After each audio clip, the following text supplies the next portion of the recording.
Good morning. நான் உங்கள் maths teacher பேசுகிறேன். எல்லாம் நல்லா படிக்கிறீங்களா? All of you welcome to our Maxman channel. ஓகேவா? வாங்க, இன்றைக்கி எக்ஸசைஸு 3.1 எத்தனாவது சம்மு? 5th சம் பார்க்க போகிறோம். சரியா? நல்லா பார்த்துக்க கண்ணு. நம்ம 12th எக்ஸசைஸு 3.1 5th சம்மு பாருங்கள். Find the sum of square of the root of the equation. பாருங்கள், இந்த ஈக்குவேஷன் 4th டிகிரி ஈக்குவேஷன் கொடுத்துருக்கான். 2x⁴ - 8x³ + 6x² - 3 = 0ன்னு கொடுத்துருக்கான். இதனுடைய ரூட்டுக்கு என்ன கண்டுபிடிக்க சொல்கிறாங்க? Find the sum of square of the root. சரியா? இப்போ கிவன் பாருங்கள், இந்த ஈக்குவேஷனை நம்ம எழுதிக்கிறோம். இதில் 2x⁴ - 8x³ + 6x², x term இல்லை, அதனால் கண்டிப்பாக 0xன்னு போட்டுக்கணும், இல்லைன்னா கணக்கு தப்பாயிரும். -3 முதல் ஃபஸ்ட்டு நம்ம எழுதும்போது ஆர்டராக எல்லா டேர்மும் இருக்கான்னு பார்த்துக்கணும். இது ஃபஸ்ட்டு நம்ம செய்கிற வேலை. x⁴, x³ x², x constant. இப்போ இதுக்கு நேமு ABCDE போட்டுக்கலாம். ஆல்டர்னேட்டிவாக ப்ளஸ் மைனஸ் போட்டுக்கலாம். அப்போ தான் நமக்கு ஃபார்முலா கரெக்ட் ஆகும். அப்போ த ரூட்ஸ் ஆர், இப்போ இது 4th டிகிரி ஈக்குவேஷன் அப்படிங்கிறனால ரூட் நமக்கு என்ன? Alpha, beta, gamma, delta 4 root இருக்கும். சம் ஒன் என்ன? ஒவ்வொன்றா ஆட் பண்ணோம். அப்போ alpha plus beta plus gamma plus delta. அதுக்கான ஃபார்முலா பாருங்கள், -b/a. அப்போ தேர்ஃபோர் மைனஸ்க்கு மைனஸ் அப்படியே இருக்கும். பிங்கிற இடத்துல இருக்கிறது பாருங்கள், -8. அப்போ -8/2. இங்கே பார்த்தீங்கன்னாவே சொல்லலாம், இது ஒரு மைனஸ், இங்கே ஒரு மைனஸ். அப்போ மைனஸ் இன்ட்டு மைனஸு ப்ளஸ்ஸு. ஏ 2 அடித்து போட்டிங்கன்னா 4. அப்போ நமக்கு சம் ஒன் +4 வந்துருச்சு. புரியுதுங்களா? சம் ஒன் ஒவ்வொன்றா போடணும். அடுத்தது சம் டூனா 2 போடணும். 2 போடும்போது பாருங்கள், நம்ம இங்கேயே ஆல்ஃபாவை எடுத்துக்கோங்க, இல்லைன்னா குழம்பி போயிடுவோம். Alpha beta plus alpha gamma plus alpha delta. அடுத்து பீட்டாவை எடுத்துக்கோங்க, beta gamma plus beta delta. அடுத்து காமாவை எடுத்து காமா டெல்டா. புரியுதா? கரெக்டாக பார்த்துக்கோங்க கண்ணு. சம் 2 போடும்போது ஃபஸ்ட்டு ஆல்ஃபாவிலேருந்து தொடங்கணும். Alpha beta, alpha gamma, alpha delta. அடுத்தது பீட்டாவை எடுத்து பீட்டா காமா, பீட்டா டெல்டா. அடுத்து காமா எடுத்து காமா டெல்டா. இதெல்லாம் ஆட் பண்ணணும். புரிஞ்சுங்களா? 2 ரூட்டாக சேர்த்து ஆட் பண்ணணும். இதுதான் சம் 2 அப்படிங்கும்போது நமக்கு ஃபார்முலா இங்கே பார்த்துங்க. இங்கே பார்த்தீங்கன்னா +c/a.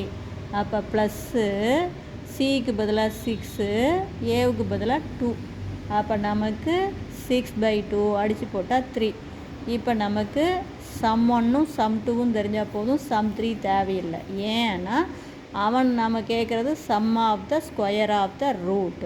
அப்படின்னா சம்முனா கூட்டு, ஸ்கொயர் பண்ணி கூட்டு அப்படின்னு அர்த்தம், ஆட் பண்ணுன்னு அர்த்தம். அப்போ alpha squared plus beta squared plus gamma squared plus delta squared. இதுக்கான ஃபார்முலா சம் 1 ஸ்கொயர் -2 சம் 2. அப்போ சம் 1 என்ன கண்டுபிடிச்சிருக்கிறோம் பாருங்கள், 4. அப்போ 4 ஸ்கொயர் -2 இன்ட்டு சம் 2 3. அப்போ தேர்ஃபோர் நமக்கு இது 16, இது 6. 16ல் 6 மைனஸ் பண்ணால் 10. இப்போ பாருங்கள், இந்த ஃபார்முலா உனக்கு எப்படி வருது அப்படிங்கும்போது உனக்கு இதுக்கான விளக்கத்தை நான் இங்கே சொல்கிறேன் பாரு. Alpha plus beta plus gamma plus delta whole ஸ்கொயருடைய ஃபார்முலா A + B + C + D-ஆ. அப்போ alpha square plus beta square plus gamma square plus delta square plus 2 times alpha beta plus 2 times alpha gamma plus 2 times alpha delta plus 2 times beta gamma plus 2 times beta delta plus 2 times gamma delta. இப்போ அப்போ நமக்கு இது மட்டும்தானே வேணும். அப்போ இது வேணும்னா இது என்ன? நமக்கு சம் 1 ஸ்கொயர்டு. அப்போ இது நமக்கு அப்படியே வச்சுக்குவோம். இதிலேருந்து காமனாக 2வை நம்ம எழுதிட்டா 2 சம் 2. ஸோ இது மட்டும் வேணும்னா சம் ஒன் ஸ்கொயர்லேருந்து இந்த 2 சம் 2 அந்த சைடு கொண்டு போய் நம்ம என்ன பண்ணணும், சப்ராக்ட் பண்ணணும், அவ்வளோதான். அப்போ sum of the square of the root வேணும்னா sum one square minus 2 times sum 2. இதுதான் நமக்கு short method. Sum one square minus 2 times sum 2. மொத்தம் இந்த கணக்கில் சம் ஒன் கண்டுபிடிங்க, சம் 2 கண்டுபிடிங்க, அப்புறம் ஸ்கொயர் ஆஃப் த ரூட்டு போடுங்க. Sum of square of the root வந்து சம் ஒன் ஸ்கொயர்லேருந்து 2 டைம்ஸ் சம் 2 ஸ்கொயரை கழிச்சோம்னா நமக்கு வந்துடும். ஓகேவா? இது புரியுதா தங்கம்? அடுத்தது பார்த்திங்கன்னா ஆறாவது சம்மு பாருங்கள். அதே எக்ஸசைஸு 3.1ல் 6th sum. Solve the equation. இந்த ஈக்குவேஷனை சால்வ் பண்ணணும். என்ன equation? X cube minus 9x square plus 14x plus 24 equal to 0. இந்த ஈக்குவேஷனை சால்வ் பண்ணு அப்படின்னு சொல்லிட்டாங்க. மொத்தம் சால்வ் பண்ணணும். அவன் கொடுத்துருக்கிறது if it is given that 2 of its root, இதில் 2 ரூட்டு எப்படி இருக்குதா, இந்த ரேஷியோ 3:2. 2 ரூட் வந்து 3:2 அப்படிங்கிற ரேஷியோவில் இருக்குதுன்னு கொடுத்துட்டான். இப்போ நீங்கள் அந்த மெத்தடில் போட்டிங்கன்னா கொஞ்சம் கஷ்டம், ஈஸியாக டானாவத்தில் போட்டுடலாம். பாருங்கள், X cube minus 9x square plus 14x plus 24 equal to 0. அப்போ எக்ஸ் கியூபுக்கு பக்கத்தில் 1 இருக்குது. இது நம்ம 10th மாடல். அப்போ இந்த கோஎஃபிஷியண்ட்டை மட்டும் நம்ம எழுதிக்கலாம். இங்கே என்ன இருக்குது? 1 மைனஸ் 9 ப்ளஸ் 14 ப்ளஸ் 24. புரியுதுங்களா? இப்போ இதில் நமக்கு ஷார்ட்டாக ஒரு மெத்தட் சொல்கிறேன். இப்போ நல்லா ஞாபகம் வச்சிங்க. இந்த கோஎஃபிஷியன்ட் எல்லாம் கூட்டி பாருங்கள். கூட்டி பார்க்கும்போது 0 வந்தால் டெஃபினட்டாக 1 நம்ம இங்கே போடலாம். 1 இஸ் சொல்யூஷன். ஆனால் ஆல்டர்னேட்டிவாக கூட்டி பாருங்கள்.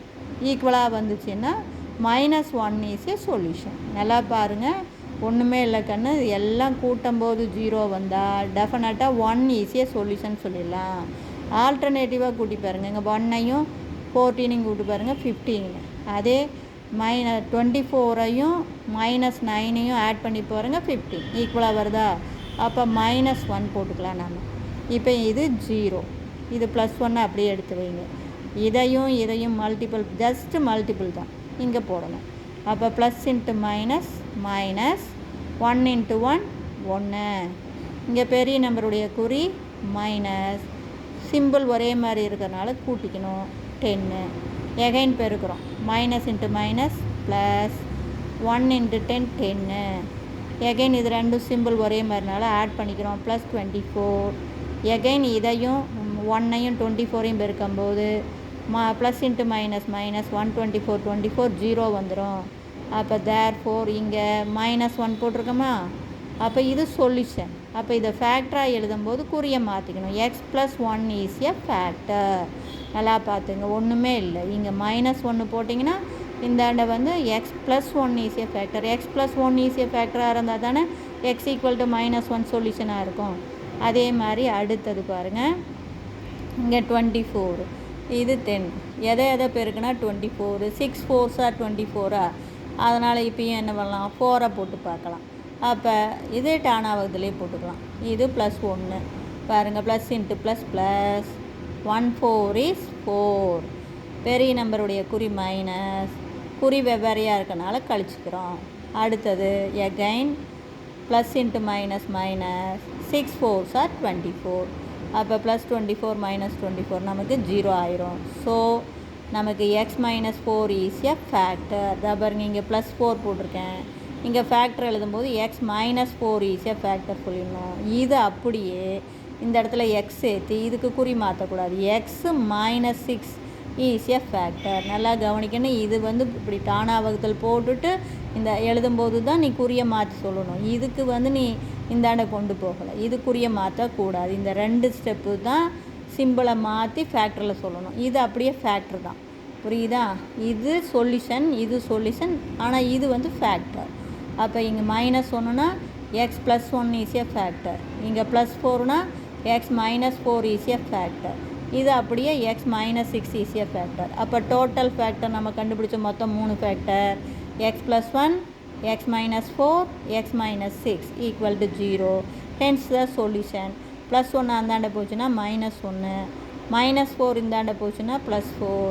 -6 ரைட் சைட் போச்சுன்னா +6. அப்போ எக்ஸுக்கு 3 solution. x equal to -1, x equal to +4, x equal to +6. இதில் 6ம் 4ம் பாருங்கள் ஆர் இந்த ரேஷியோ 3:2. பாருங்கள் இது 3 மடங்குனா இது 2 மடங்கு.